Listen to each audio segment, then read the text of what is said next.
नमस्कार दोस्तों, मैं आपकी अपनी सीमा डोगरा। आज है हमारे साथ नए मेहमान मशहूर डॉक्टर हेयर के, और आप उनसे जान पाओगे कि आपकी बालों की समस्या कैसे दूर होगी। तो मैं स्वागत करती हूँ डॉक्टर साहब का। नमस्कार सर। नमस्कार। तो सर आप दर्शकों को बताइए आपका नाम। मेरा नाम डॉक्टर संजय के चंद्रा, मैं MBBS MD हूँ पीजीआई चंडीगढ़ से। मैं डर्मा कॉस्मेटोलॉजिस्ट हूँ। स्किन को भी देखते हैं, साथ ही हेयर को भी देखते हैं। तो हमें काफ़ी सारे पेशेंट्स हैं जो काफ़ी बेनिफिट लेते हैं हमसे। इस फील्ड में मैं करीब तो 10 साल से ओके।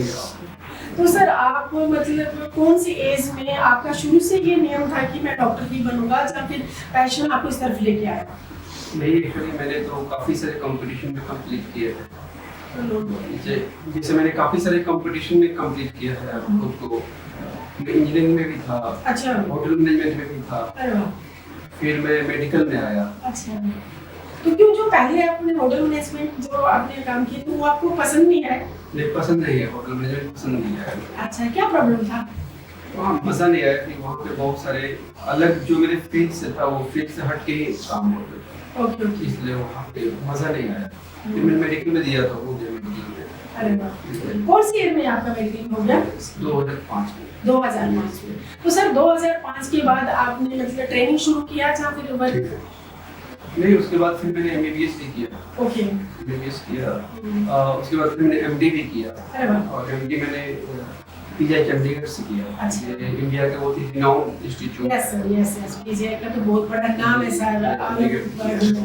उसके बाद फिर मैंने कुछ दिन के लिए एम्स में एम्स ज्वाइन दिल्ली? किया था। जी, ओके। एम्स में ज्वाइन की, फिर वहाँ छोड़ के RML में आया। अच्छा, RML में SRship RML से किया, ओके।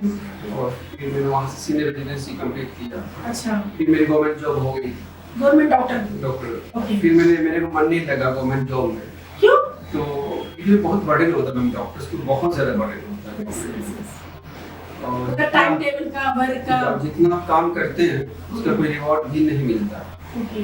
लेकिन मुझे लगा नहीं, हम खुद का भी करके कर सकते हैं। तो फिर मैंने उधर जॉब छोड़ दी? गवर्नमेंट जॉब को रिजाइन कर दिया। अच्छा। उसके बाद मैंने अपना तो सर कौन से सन में आपने जॉब छोड़ दिया? करीब 2013 में। 2013 में।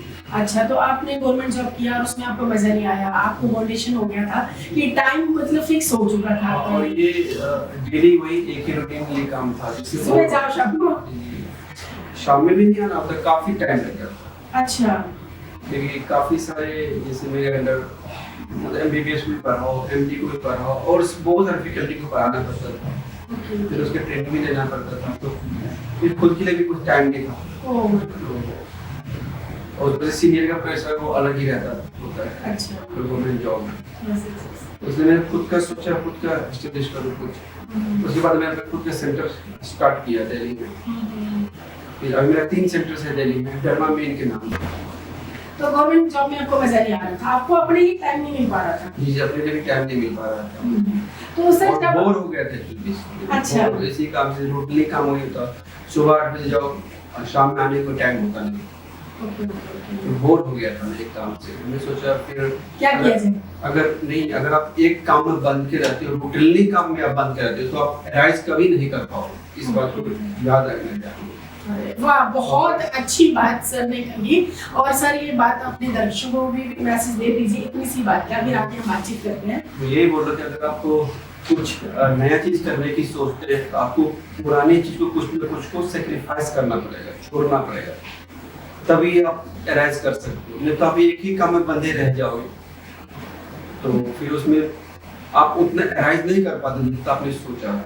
देखो, आज के दौर में लोग गवर्नमेंट की जॉब के लिए तरस रहे हैं कि हमें गवर्नमेंट की जॉब मिले, और सर को गवर्नमेंट जॉब मिलने के बाद भी उन्होंने गवर्नमेंट जॉब छोड़ के और अपना खुद का काम शुरू किया। तो सर अभी आपको अपना काम करके कैसा लग रहा है? अपना काम करके मैं बहुत फ्री फील करता हूँ। काफी फ्री फील करता हूँ कि जहाँ मूड है वहाँ जाओ, अब किसी का प्रेशर तो मेरे का है नहीं। और मैं अपना रूटीन काम भी बहुत अच्छे तरीके से करता हूँ। साथ ही मेरे जो और अदर मेरी शौक है उसको भी मैं पूरा करता हूँ। ओके। हाँ, शौक से मुझे याद आया कि सर बहुत अच्छे डॉक्टर हैं, डॉक्टर के साथ साथ बहुत अच्छे सिंगर भी हैं और मीडिया लाइन से भी जुड़े हुए हैं। तो हम पहले बात करेंगे सर के, अपने हेयर की बात चल रही है तो आप लोगों को बताना जरूरी है कि सर हेयर में क्या क्या करते हैं। फिर बात करेंगे हम नेक्स्ट अपने म्यूजिक के लिए और सर कैसे गाते हैं, क्या गाते हैं, उसके लिए चर्चा करेंगे। तो सर ये बताइए मुझे कि आपको मतलब अब आप पूरा प्रॉपर टाइम आपको मिल रहा है, आप अपने जो शौक है जैसे आपकी सिंगिंग है वो पूरी कर पाते हो? जी, मेरा शौक काफी रहा है सिंगिंग, तो मैं बचपन से करता हूँ। साथ ही में काफी 2 मूवीज में भी एज ए एक्टर था पहले। अरे वाह। पहले मैं भोजपुरी मूवी में काम करता था। अच्छा। लेकिन सबसे पहले मैंने स्टार्ट किया था मीडिया लाइन में, फैशन शोज। अच्छा, कौन से इस ग्रुप में?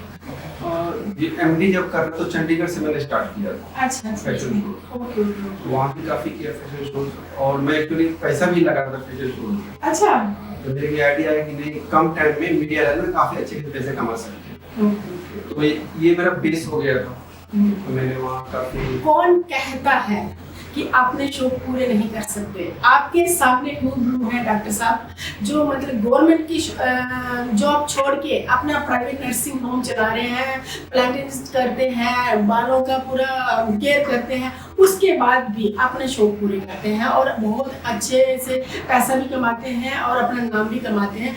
आपको सिर्फ एक कोशिश करनी है, कोशिश करोगे तो कोई भी मंजिल दूर नहीं है, कभी भी घबराना नहीं है। क्यों सर, मैं ठीक कह रही हूँ? जी मैम, एकदम सही बात। आप अगर कोई न्यू काम स्टार्ट करते हैं जी, अगर कोई अपने लीग से काम स्टार्ट करते हैं, लीग से हटके, तो लोग आपको लेग पुलर बहुत मिलेंगे। ये क्या कर रहे हो, जब मैंने क्यों कर रहे हो, क्यों कर रहे हैं, हाँ। कितना अच्छा तो काम था। हाँ। लेकिन आगे वही बढ़ता है जो पीछे कुछ छोड़ता है। क्या बात है, क्या बात है, क्या जो बात कुछ पीछे कुछ छोड़ता है वही आगे बढ़ता है, है। और आगे बढ़ने के लिए कुछ न कुछ छोड़ना ही पड़ेगा। छोड़ना ही पड़ेगा। अगर आप आज हम न्यू शर्ट पहनते हैं तो हमें पुरानी शर्ट को उतारना पड़ेगा। Yes yes. और आप जिस फील्ड में जाते हो मैम, उसी फील्ड में आपको उस टाइप के लोग भी मिल जाएंगे आपको। जैसे मैं तो एक पढ़ने लिखने वाला बंदा, उसके बाद मैं फैशन शोज में भी काफी नाम कमाया था। नाम भी कमाया, पैसे भी कमाया फैशन शोज में। साथ ही में पहले कुछ मैं पंजाबी एल्बम में भी काम किया था और हिमाचली एल्बम में भी काम किया था। मैं पहले कभी टीवी में काफी अच्छे भी किया। अच्छा, एज एन एक्टर आता एक्टर। ओके। उसमें क्रेज वही एल्बम का बहुत ज्यादा था। लेकिन सर मैं एक बात आपसे क्या पूछना चाहूंगी कि जैसे आप डॉक्टर का वर्क कर रहे थे और साथ साथ में आपका म्यूजिक का था, तो मजा किस में आता था ज्यादा? मैम देखिए, मजा आप जिस काम को बहुत ही शिद्दत से करेंगे तो मजा आता है, दोनों। सीधी बात। यस।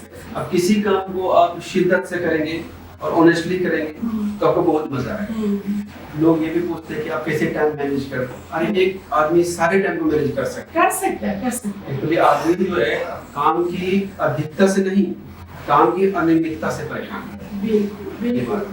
जैसे एक पर्सन है, वो सारे रिस्पॉन्सिबिलिटी पूरा करता है। जैसे अगर मैं गाड़ी चलाता हूँ तो मैं ड्राइवर बन जाता हूँ, पेशेंट का काम करता हूँ तो डॉक्टर बन जाता हूँ, मैं सिंगिंग करता हूँ तो सिंगर बन जाता हूँ। ये मेरा ही नहीं, मैं एक्टिंग करता हूँ तो एक्टर बन जाता हूँ। जब मैं मूवीज को फाइनेंस करता हूँ तो मैं फाइनेंशियल बन जाता हूँ। अब ये है कि आपको थोड़ा सा टाइम को मैनेज थोड़ा सा करना होता है और उस चीज को सोचना होता है। ऐसा नहीं कि कोई काम किया और छूट बोल गए, ऐसा नहीं। तो जिस चीज पे आप काम स्टार्ट किए हो उस पर थोड़ा सा ध्यान देना जरूरी है, सक्सेस जरूर करेंगे। सर जैसे आपने मेडिकल में ग्रो किया, आपका नाम है बहुत अच्छा, और आप हेयर में क्या क्या करते हैं और किन किन लोगों के साथ आपने किया और कितने कहाँ आपका नर्सिंग होम है और कितने सालों से आपने प्राइवेट में? मेरा 3 सेंटर्स है डर्मा मेन के नाम से दिल्ली में, एक इंदिरापुरम में, एक पश्चिम बिहार में और एक साउथ दिल्ली में। साथ ही मेरा मेन सेंटर है चंडीगढ़। अच्छा। और साथ ही मैं फ्रीलांसिंग का भी काम करता हूँ। अभी मैं करीब 3000 से ज्यादा हेयर ट्रांसप्लांट किया है। अच्छा।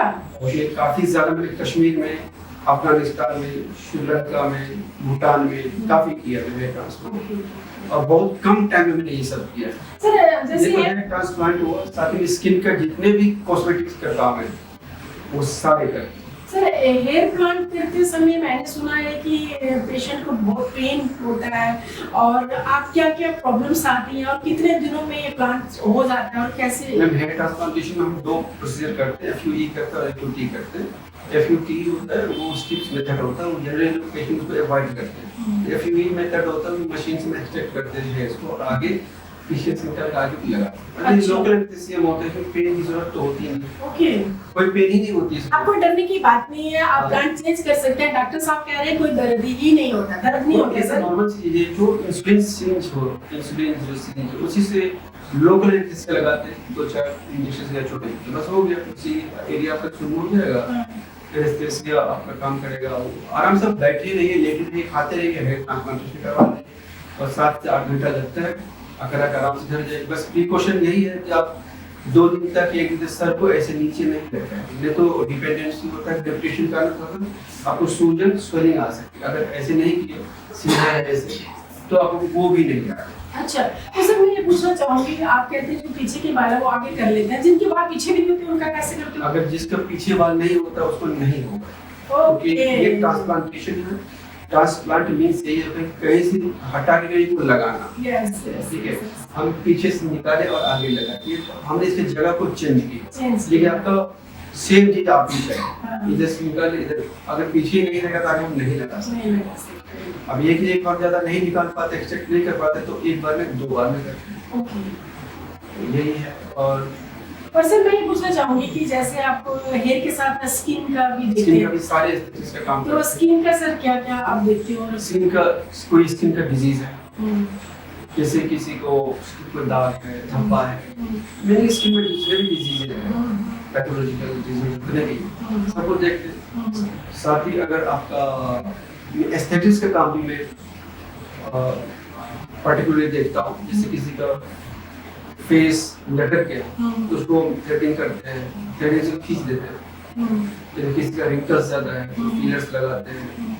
तो सर उससे दर्द नहीं होता? नहीं, दर्द तो होता ही नहीं किसी में। अच्छा। इसलिए अगर किसी को गड्ढा है, अब उसको एनेस्थेसिक क्रीम्स आते हैं, उसको लगा देते हैं, 1 घंटा बैठना होता है, तो उसमें रोलर भी कर देते हैं, तो दिक्कत नहीं, पेशेंट आराम से, दिक्कत ही नहीं। अच्छा, क्योंकि सुई लगाते ही नहीं। तो सर कुछ पेशेंट ऐसे होते हैं कि आप तक नहीं आ सकते, गरीब भी होते हैं, तो उनके लिए कुछ टिप्स आप बताएंगे जो रेगुलर कर सकें और इन सब चीजों से? सबसे पहले कि स्किन को केयर करने के लिए सबसे इम्पोर्टेंट चीज ये है कि आपको पानी पीना है। ओके, तो सर एक दिन में कितना पानी पी लेना चाहिए? 3 से 4 लीटर पीना, और वो भी छोटे-छोटे अमाउंट में पीना चाहिए। ऐसा नहीं कि एक बोतल पूरे दिन में एक बार में 1 बोतल पी लिया। और 3 से 3 to 4 लीटर पीना है और थोड़े-थोड़े सिप में पीना है। 100 ml कुछ बार 100 ml। अच्छा, तब ये बॉडी में रहता है। और आपका हेयर के लिए और स्किन के लिए आपको समझ लो कि पानी भी एक मेडिसिन ही है। ओके, जो पानी पीता है तो फेस पे ग्लो भी रहता है। ओके, जैसे आप जो कोल्ड प्लेसेस है, जैसे कश्मीर है, उत्तराखंड है, हाँ, यहाँ के लोगों को विंटर्स बहुत ज्यादा बहुत क्यों? ज्यादा। इसलिए कि पानी बहुत कम पीता है, यस, यस, और ठंडा वैसे तो मॉइस्चर कम होता है, कम होता है। इसलिए विंटर्स बहुत ज्यादा होते हैं। हाँ, मैंने देखा। अब वो अपने एज से 10 साल बड़े लगते हैं। बड़े लगते ये हैं, बिल्कुल, बिल्कुल। तो स्किन का है, हेयर का है, सारे काम तो सर जैसे उनको पानी पीते हैं, तो पानी के साथ और क्या क्या करना चाहिए? पानी के साथ आपको वेजिटेबल जूस पी लीजिए तो बहुत अच्छे है। अच्छा, वेजिटेबल जूस वेजिटेबल में जैसे जैसे जो वेजिटेबल जूस लौकी, होता है, टमाटर। गाजर है, ओके। पालक है, लेमन है। अच्छा, लेमन तो पता है कितना अच्छा विटामिन सी होता है उसमें, ये एंटीऑक्सीडेंट स्किन के लिए बहुत अच्छी है। एंटीऑक्सीडेंट होता है, जितना भी ऑक्सीडेंट है उसको रिमूव करते हैं विटामिन सी। तो विटामिन सी को रेगुलरली लेना ही चाहिए, कम से कम 1 नींबू या 1 संतरा तो डेली खाना चाहिए। Okay, okay, okay. ये आपको क्या सर खीरा खाने से भी कोई फर्क पड़ता है? खीरा खाने से स्किन का टोन मेंटेन रहेगा। ओके, इस समय की 70 to 80% पानी ही होता है इस समय से। ओके, मैं समझ गई कि आपको जो भी फूड खाना है वो पानी इसमें होता है, इन सब चीजों में। उनके शरीर में हमारे शरीर का पानी पूरा होता है, तो हमें अंदर हमारी जो पानी की कमी है वो पूरी वो पूरा करती है। अगर हम ना खा पाए, कुछ भी ना कर पाए, तो थोड़ी थोड़ी देर बाद हमें पानी जरूर पीना। दिन में डॉक्टर साहब का कहना है कि दिन में 4-5 लीटर पानी जरूर पीजिए और आपका फेस का ग्लो ऑटोमेटिक बना रहेगा। और अगर फिर भी आपको कोई प्रॉब्लम है तो इस इंटरव्यू में डॉक्टर साहब का नंबर आएगा, आप उनसे कॉल कर सकते हैं और उनसे बात कर सकते हैं। जी सर। तो सर ये बताइए मेरे को, तो फिर इन सब आप स्किन को, हेयर को, सिंगिंग को, डांसिंग को, मॉर्निंग को, ये सब कैसे कैसे कर लेते हो? देखिए, पहले मैंने बताया ना आपको, लोग काम की अधिकता से नहीं, अनियमितता से परेशान हैं। बिल्कुल। आप जिस टाइम में जो सोचोगे उसको सिर्फ ऑनेस्टली करना है, आपका काम हो जाएगा, बस यही। तो सर आपको, मुझे लगता है कि जैसे आप डॉक्टर हैं, तो डॉक्टर के साथ आपने म्यूजिक का भी एक जुनून है। जुनून है, मैं प्रोफेशन है मैम, ये भी। अच्छा। तो जैसे मैं मूवी में, जैसे फिल्म थी अनछुई, हिंदी मूवी थी। अच्छा, किसकी थी सर ये वसंत हीरा जी की फिल्म। ओह, आई नो वसंत हीरा जी को। हाँ, बिल्कुल। उसके 3 गाने मैंने ही गाए। अच्छा, एज ए सिंगर। ओके। और ये रिलीज पिक्चर है, हिंदी मूवी। हाँ, आई नो। उसके बाद मैं काफी स्टेज शो करता हूँ। अच्छा। जैसे कॉलेज वगैरह में जाकर स्टेज शो करता हूँ। ओके। लोग काफी स्टूडेंट काफी जानते पहचानते हैं। बेस्ट होते हैं अभी आपसे। हमारे को ऑफर भी मिला हुआ मूवी में गाने की। अच्छा। तो जैसे एक हनी ट्रैप मूवी है, ओके। दूसरा है मुल्तान का सुल्तान, तीसरा है सेकंड वो, मैं सारे में मैं गाने गा रहा हूँ। ओके। तो ये भी है मैम, ये अभी आपका पहचान ग्लोबली बनाने के लिए आपको कुछ ना कुछ एक्स्ट्रा करना पड़ेगा। आपको एक अपनी छाप छोड़नी पड़ेगी। आप, मैंने सुना है कि जो पूरी लाइफ में सुबह जाना, ऑफिस शाम को आना, बोरियत लाइफ में हो जाती है, वो जरूरी नहीं है वो बोरियत तुम्हारी खुद की पाली हुई है। आपको ये मत कीजिए कि ये काम ऐसा है, ये काम ऐसा है। आपको काम के लिए समय तो निकालना ही पड़ेगा ना, और शिद्दत से कोई भी काम करेंगे तो रास्ते अपने आप ही बनते जाते हैं। जैसे सर का कहना है कि आप जिस लाइन में जा रहे हो वहाँ आपको कुछ लोग मिल ही जाते हैं जो आपको मंजिल दिखाते हैं। सर क्या सच है ये सही बोल रहे हो। शुरू से ही मुझे शौक था, ये मैं शुरू से ही सोचता था कि भले ही मैं स्वर्ग का नौकर ना बनूं, और नौकर बनने में कोई इंटरेस्ट नहीं है, लेकिन मैं बनना चाहूंगा तो नर्क का ही राजा बनना चाहूंगा। क्या पता, कम से कम मैं राजा तो हूँ। जी, मैं चाहे नर्क का ही राजा हूँ, लेकिन राजा बनना चाहूंगा। इसलिए मेरे को जॉब सर्वेंट कहलाना मेरे को ठीक नहीं लगा। चाहे प्राइवेट जॉब करो या गवर्नमेंट सर्वेंट का काम करो, सरकारी नौकर ही होता है। इसलिए मेरे को नौकरी करना किसी का ठीक नहीं लगता, इसलिए मैं गवर्नमेंट जॉब ही छोड़ा था। देखिए मैम, जब मैं गवर्नमेंट जॉब छोड़ा, उसके बाद मैं काफी एराइज किया। अगर मैं गवर्नमेंट जॉब नहीं छोड़ता तो आज जिस मुकाम पे हूँ मैं, वो कुछ नहीं होता। तो वहाँ मेरे को टाइम ही नहीं मिलता। सुबह 8 बजे पहुँचो, शाम में 8 बजे, 9 बजे, 10 बजे, और सिर्फ उसी फील्ड में तो मैं अपना दूसरा काम कब करता हूँ। अभी मैं अगर मैं सिर्फ गवर्नमेंट जॉब करता कोई नाम भी नहीं जानता, नहीं जानता। जब भी कोई पेशेंट आते हैं, बोलते हैं आप तो सरकारी नौकरी में, आपको पैसे तनख्वाह सरकार देती है। ये भी वहाँ कोई रिवार्ड भी नहीं मिलता। नहीं, गवर्नमेंट जॉब में रिवार्ड भी नहीं मिलता। प्राइवेट में कोई आता है, भले मैं कम काम करता हूँ, खुश है और जिंदगी में खुश रहने से बेहतर कुछ भी नहीं। हम कोई भी काम करते हैं खुश होने के लिए करते हैं। पहले हमको सेटिस्फेक्शन चाहिए, पहले हम खुश होने चाहिए, फिर बाकी को देखा। उसके बाद मैंने गवर्नमेंट जॉब करने के बाद मैंने बहुत अच्छा अरेंज कर लिया। जैसे मैंने डांसिंग मैंने सीखा हुआ है। अच्छा जी, मैंने डांस सीखा हुआ है। अच्छा, डांस भी करते हैं आप? डांस में मैं ट्रेनर रहा हूँ। अच्छा, मैं काफी डांस सिखाता था पहले, स्पेशली वेस्टर्न का। साथ ही मैंने सिंगिंग भी सीखा हुआ है। अच्छा, मैं डांस भी सीखी हुई है, सिंगिंग भी सीखा हुआ है, डॉक्टर भी ट्रेनिंग की है, और सिर्फ मेरे को तो इतनी उम्र भी नहीं लग रही आपकी। उतना नहीं है, लेकिन जो मैंने क्या बोला, आप जो भी चीज, मुझे ये लगता है कि आपने अपनी लाइफ का एक भी साल बर्बाद नहीं किया होगा। शायद इधर बर्बाद हुआ है, अभी लॉकडाउन बर्बाद हुआ है। लेकिन लॉकडाउन में मैंने कुछ अच्छे काम किए। अच्छा, जैसे कोरोना में मैंने अपना क्लिनिक नहीं चलाया।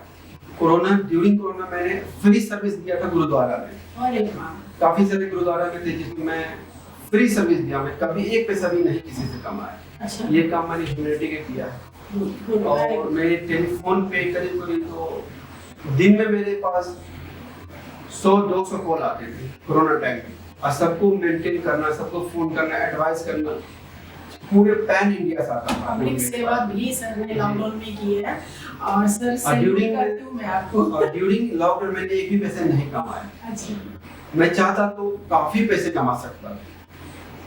तो मेरे हिसाब से मैं दूसरे डॉक्टर्स को भी बोलना मैसेज देना चाहूंगा कि जो दो काम, पढ़ाई और दवाई, जैसे मेडिकल लाइन और एजुकेशन लाइन, ये पैसे कमाने का जरिया नहीं है।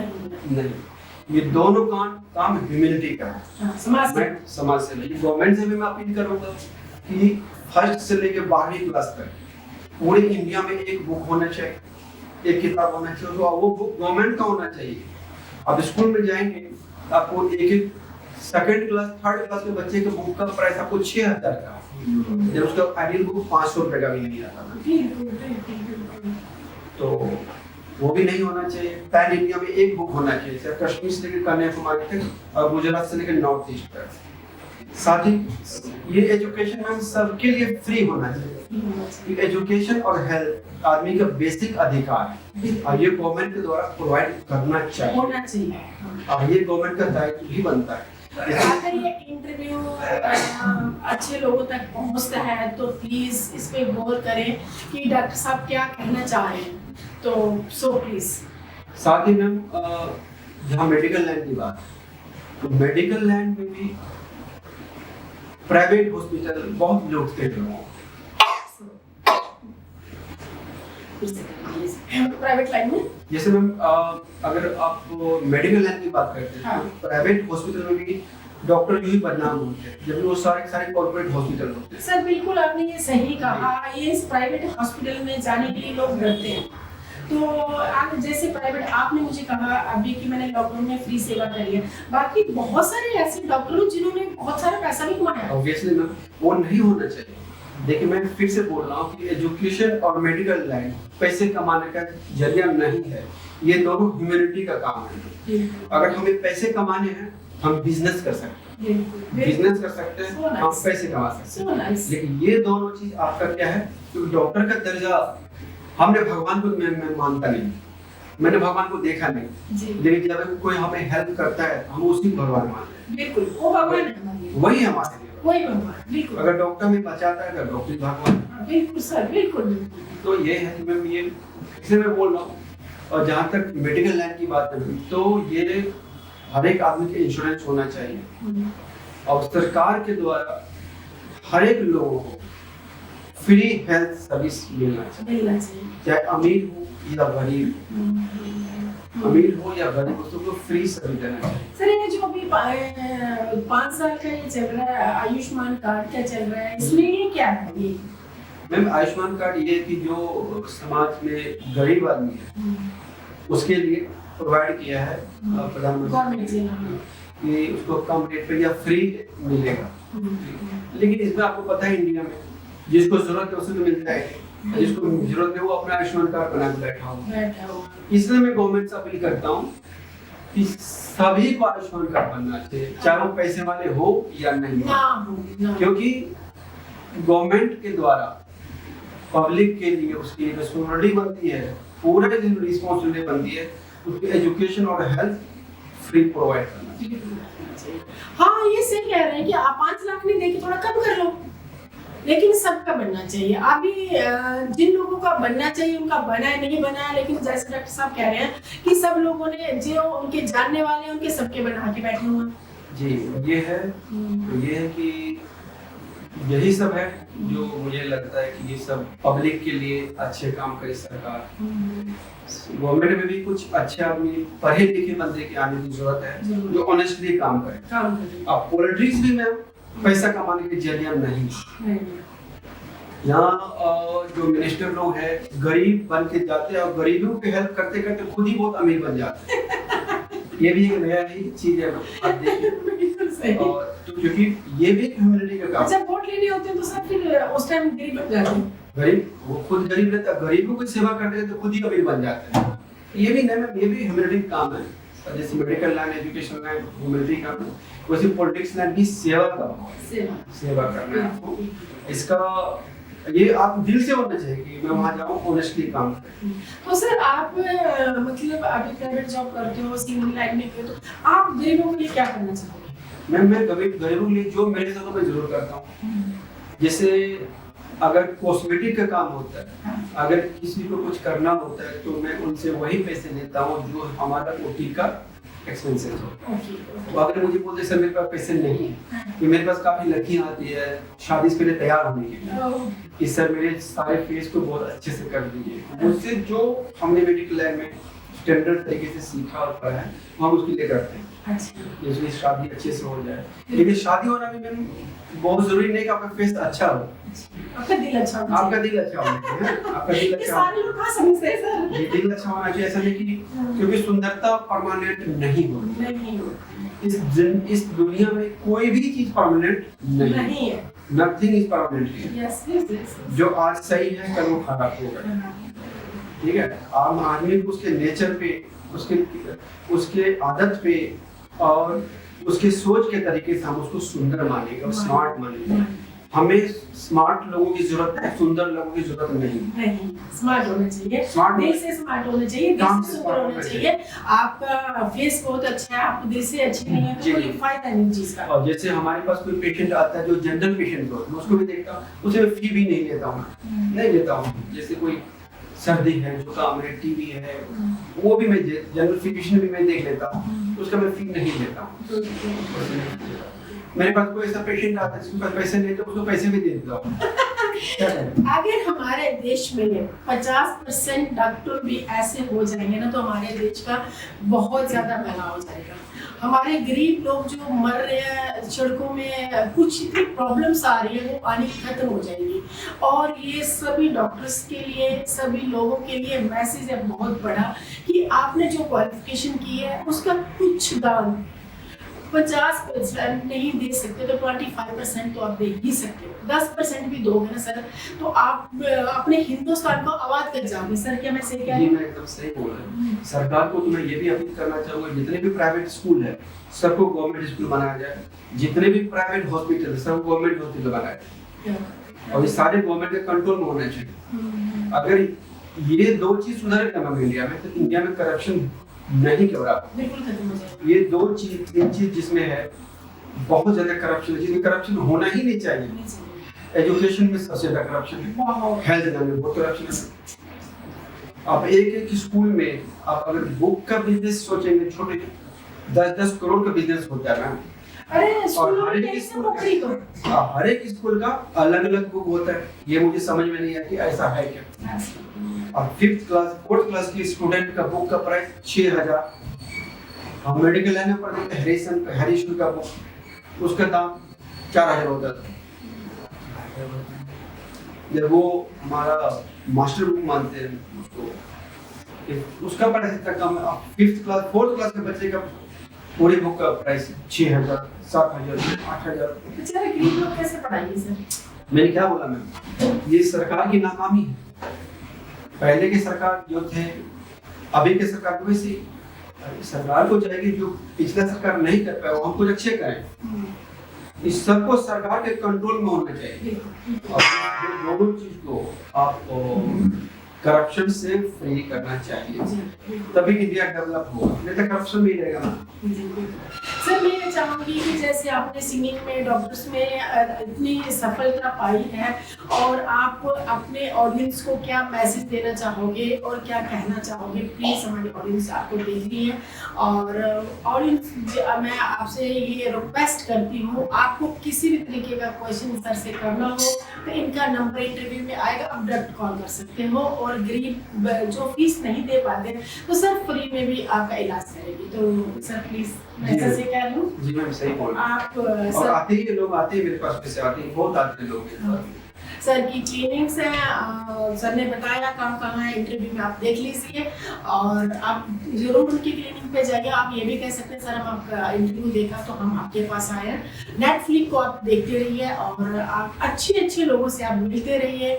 हमारा देश आज़ाद रहे, आबाद रहे। और सर से एक मैं मैसेज जरूर कहूँगी, सर प्लीज आप मैसेज दीजिए।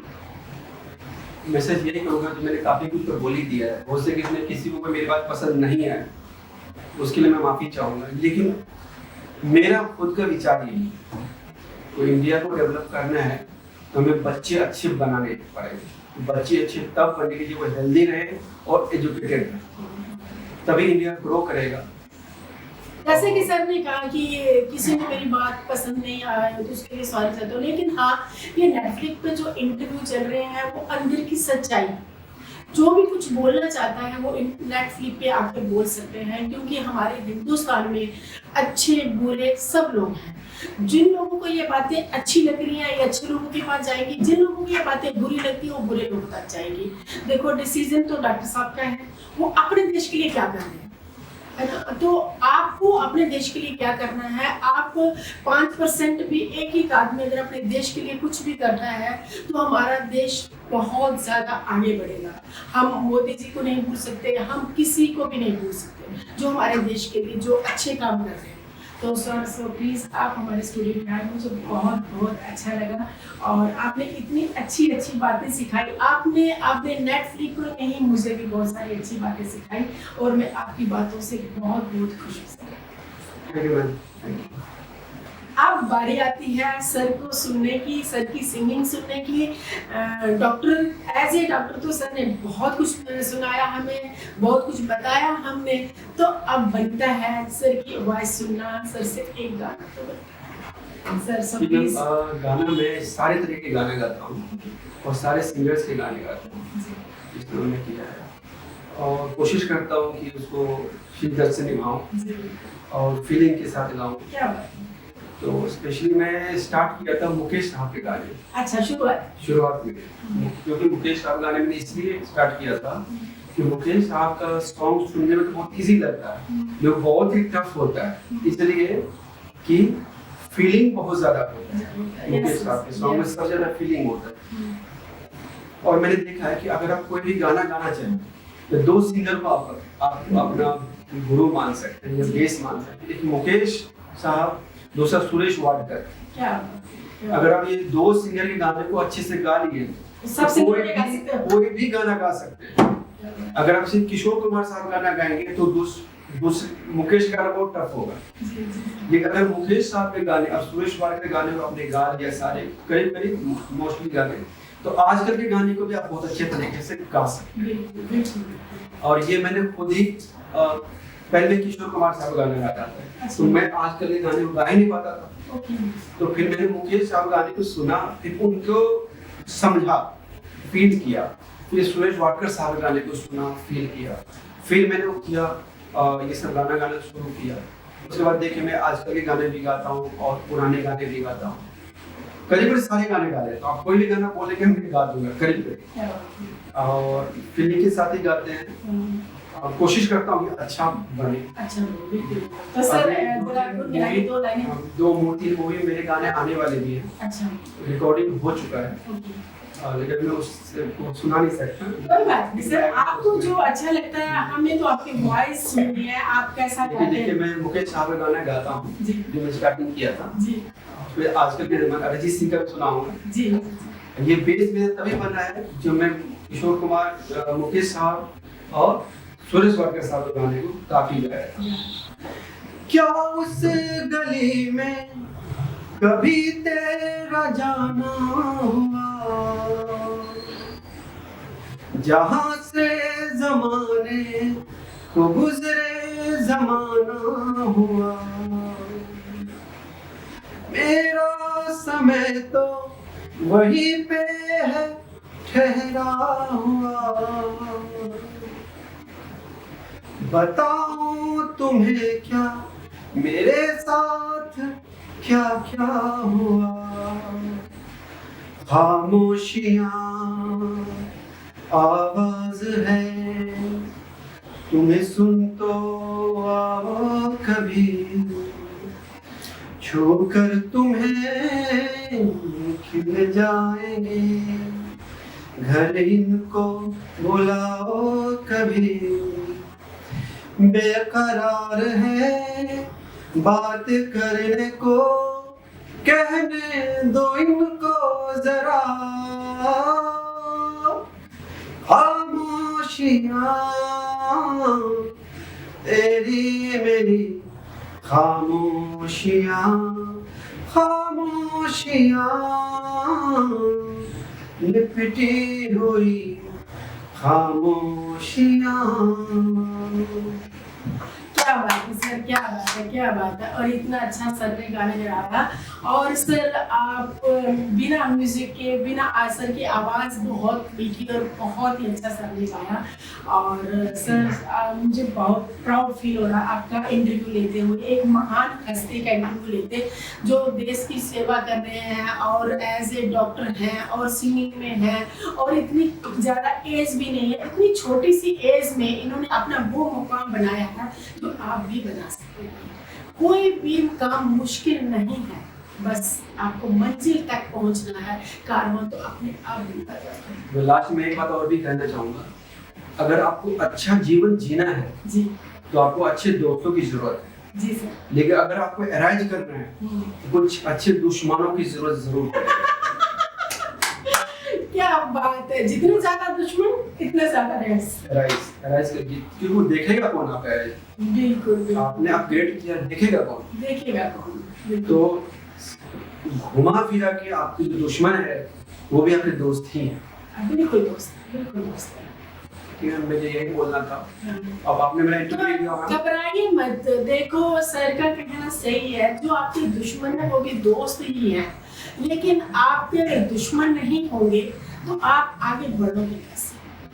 वही आपको सिखाते हैं, वही आपको प्रेरणा देते हैं और वही आपके अंदर एनर्जी देते हैं। क्या मैं सही कह रही हूँ? एकदम। आपके दोस्त अगर डेली आपको आके बहलाते रहेंगे, फुसलाते रहेंगे, बातें मारते रहेंगे तो आप भी उनके जैसे ही रहोगे।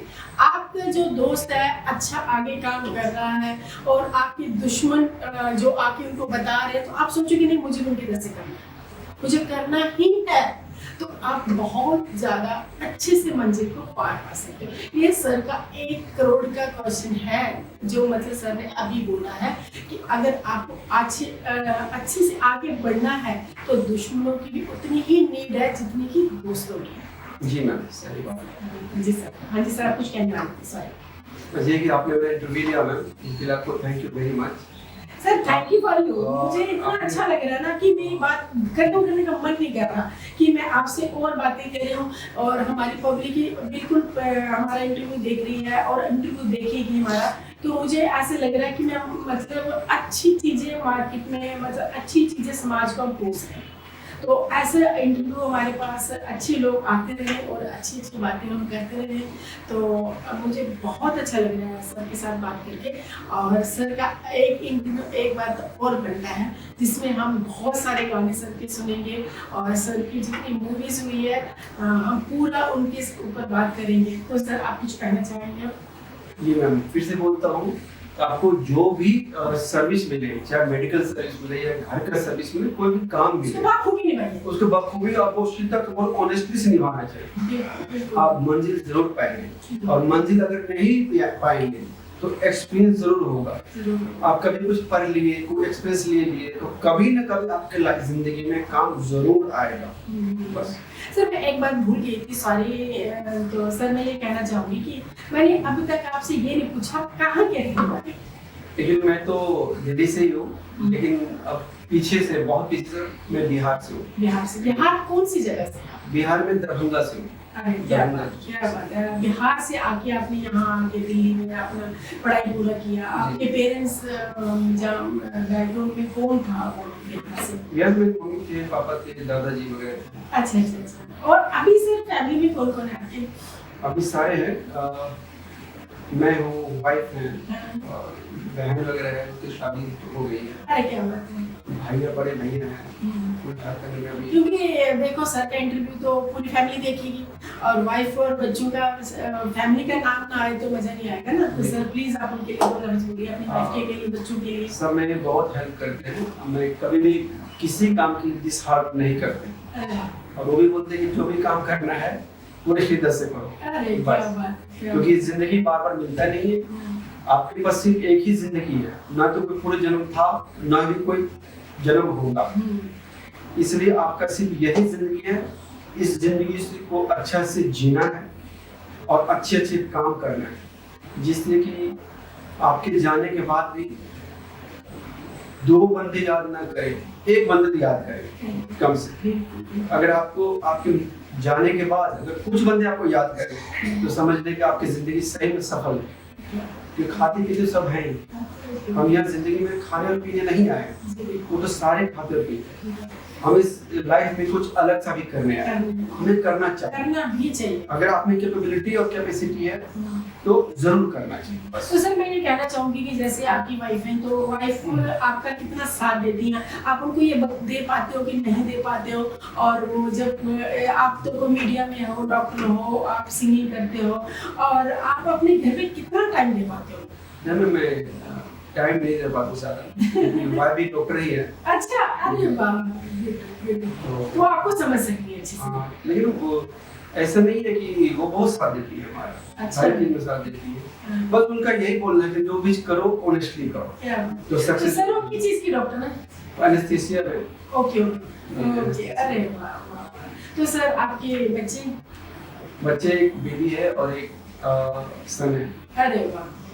तो मतलब आपकी वाइफ भी डॉक्टर है, आप भी डॉक्टर हैं, तो बच्चों को कैसे ठीक है, मेंटेन तो करते ही है। अरे सर आपको सच में मैं सैल्यूट करती हूँ दोबारा से कि वाइफ भी वर्किंग है, आप भी वर्किंग है, उसके बीच में भी आपके बच्चों को आप मतलब ये हमारी प्रेरणा यहाँ से मिलती है हमें। कोई भी काम मुश्किल नहीं है और उनकी वाइफ भी इनका साथ देती है। तो सर क्या आपके भी वाइफ का साथ देते हो?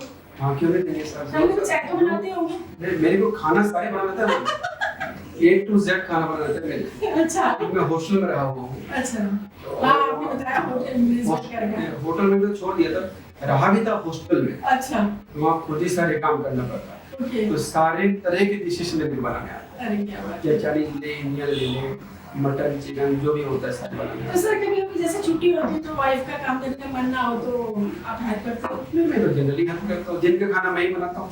अरे ये जनरली मैं ही बनाता हूँ। अरे वो क्या ड्यूटी बात चले जाते है। हैं तो मैं बनाता हूँ।